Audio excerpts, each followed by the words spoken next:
Voulez-vous maîtriser la configuration de l'Etherchannel pour optimiser la performance de votre réseau? Eh bien ça tombe bien car dans ce TP pratique, nous allons configurer un port channel entre deux switches pour augmenter la bande passante et améliorer la tolérance de panne. Nous allons voir ensemble, étape par étape, comment mettre en place l'Etherchannel, vérifier son fonctionnement et comprendre les avantages de cette technologie. Alors êtes-vous prêt à configurer votre réseau comme un pro?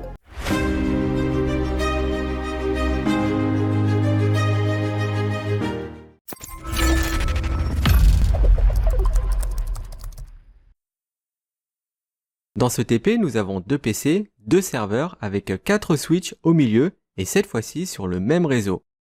Ils font tous partie du VLAN 1. Chaque liaison entre les switches est doublée. Nous allons mettre en place un Etherchannel et vérifier son fonctionnement. L'Etherchannel est une technologie utilisée par les switches qui permet d'agréger plusieurs liens Ethernet. Elle a pour but d'augmenter la bande passante et d'améliorer la tolérance de panne entre les deux équipements interconnectés. Concrètement, si on utilise deux liens de 1 Go, alors le débit théorique max serait de 2 Go. Le but de ce TP est de créer un port channel sur la liaison entre le switch 1 et le switch 3. Si on fait un show spanning tree sur le switch 1, on voit que le port 2.1, celui qui mène vers le switch 3, est en route forward. On peut en déduire que le switch 3 a élu le route bridge du VLAN 1. On voit aussi que le spanning tree a bloqué le port 3.1 pour éviter les boucles.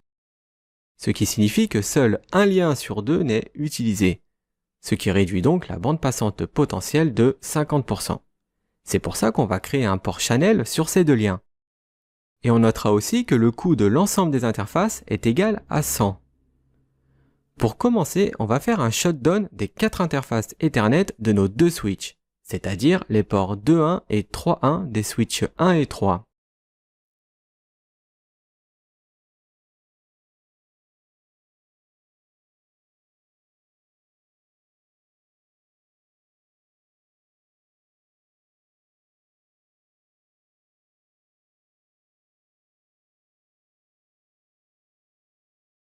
On va maintenant déclarer le groupe channel 1 sur les deux interfaces du switch 1 avec la commande channel group 1 mode active.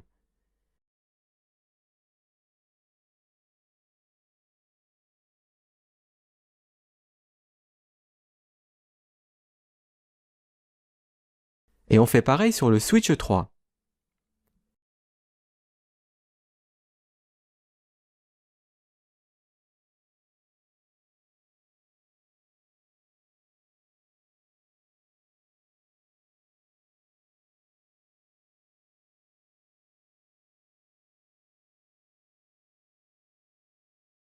La configuration est désormais identique, il ne nous reste plus qu'à remonter l'ensemble des interfaces.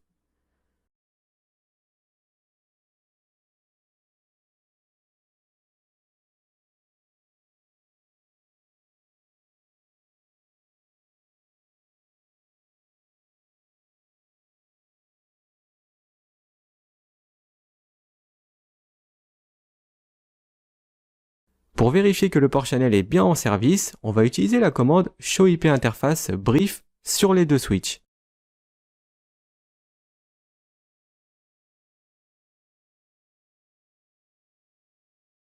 On voit bien notre port channel dans un état up.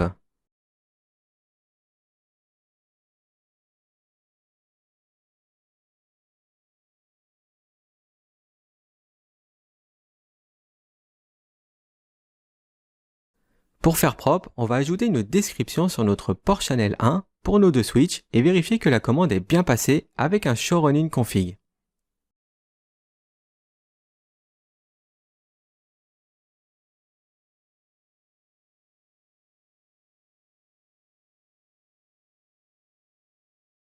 Ce n'est pas obligatoire d'ajouter une description, mais c'est très utile en cas de dépannage.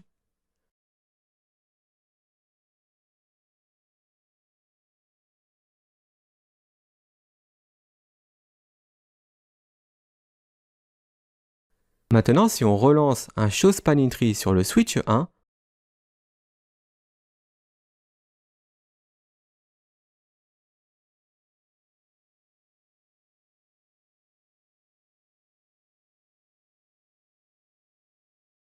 On remarque qu'on ne voit plus nos interfaces 2.1 et 3.1, mais uniquement le port channel 1. Et on voit qu'il mène droit vers le switch route. Si on fait trop vite la commande, à la place du statut forward, il se peut qu'il soit en listening ou en learning.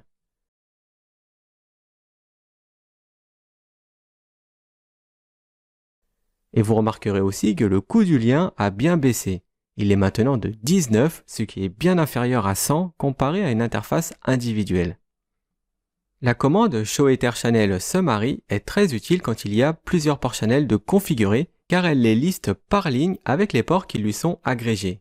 Ici, il n'y a que le PO1 et il comprend les ports 2.1 et 3.1. Le protocole utilisé pour l'agrégation est LACP, celui qui est ouvert et compatible avec d'autres constructeurs. L'autre protocole d'agrégation, le PAGP, celui qui est propriétaire Cisco, fonctionne exactement de la même manière.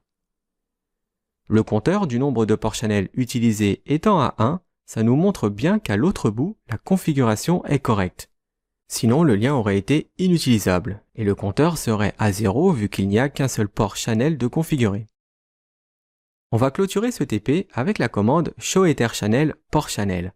Cette commande permet d'afficher d'autres informations détaillées sur le port channel. Vous pouvez vous entraîner avec ce TP, par exemple en créant que des ports channels entre les switches et suivre le comportement du spanning tree. Le TP est terminé, je vous retrouve dans la suite du cours.